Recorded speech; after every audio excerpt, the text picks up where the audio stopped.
An inductor is a device consisting of a coil of wire wrapped around a magnetic material. A capacitor is a device containing two metal plates. If we connect an inductor and a capacitor together in a circuit, the current and voltage can oscillate as shown.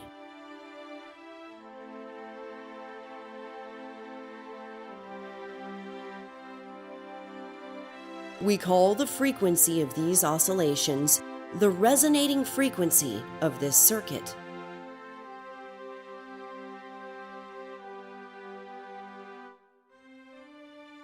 This frequency is determined by the value of the inductor's inductance and by the value of the capacitor's capacitance. The amplitude of the oscillations will gradually decrease due to the resistance of the wires. If the wires in this circuit hypothetically had no resistance, then these oscillations would continue forever. On the other hand, suppose that our circuit consisted of just a capacitor and a resistor.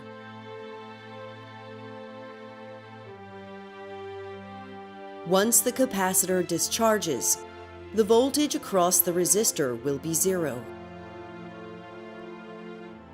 Once the voltage across the resistor is zero, no current will flow through it.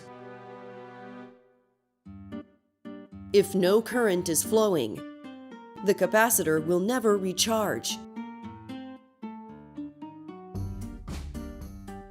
But, unlike resistors, an inductor is a device which tries to prevent any changes to the amount of current flowing through it. If the current tries to stop flowing, the inductor will exert a force to keep the current going.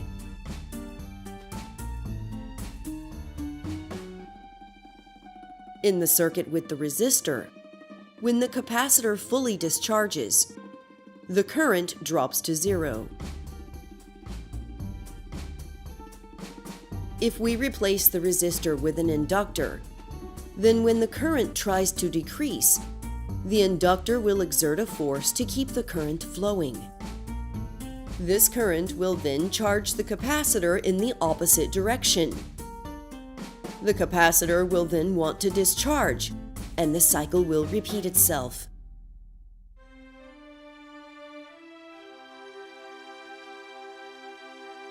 Suppose that next to this circuit, we have an AC voltage source that has the exact same frequency as these oscillations.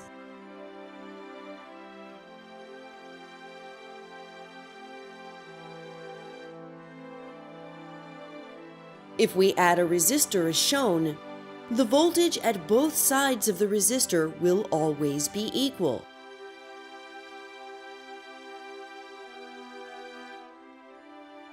This means that the voltage drop across this resistor is always zero.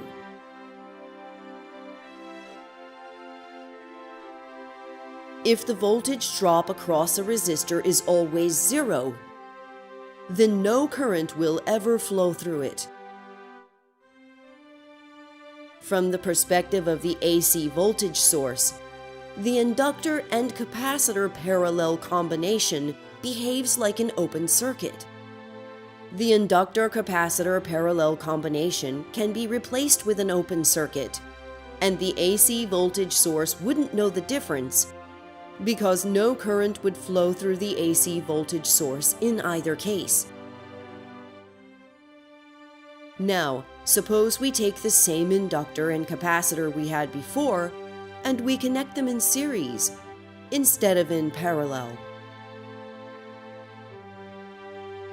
Since all the components in this circuit are now connected in series, every point in this circuit will have the exact same amount of current passing through it.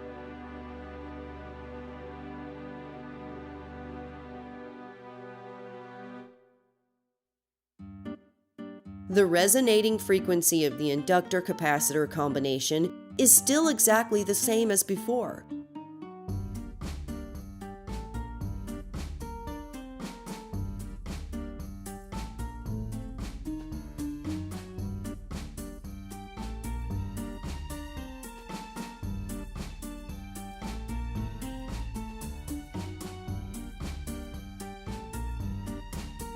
With the components connected in series instead of in parallel, the inductor-capacitor combination acts like a short circuit instead of like an open circuit.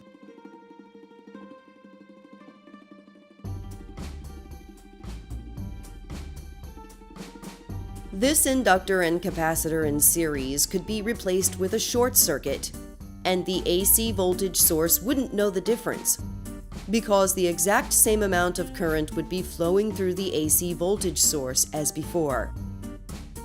However, this is only true if the frequency of the voltage source is exactly equal to the resonating frequency.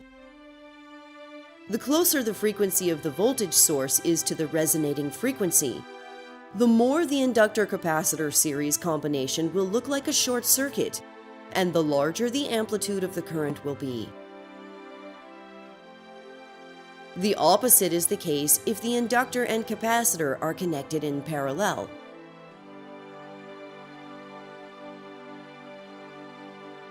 The closer the frequency of the voltage source is to the resonating frequency, the more the inductor-capacitor parallel combination will look like an open circuit, and the lower the current through the voltage source will be.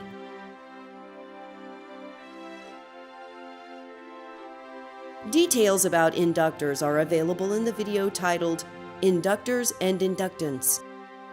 Details about capacitors are available in the video titled Capacitors and Capacitance.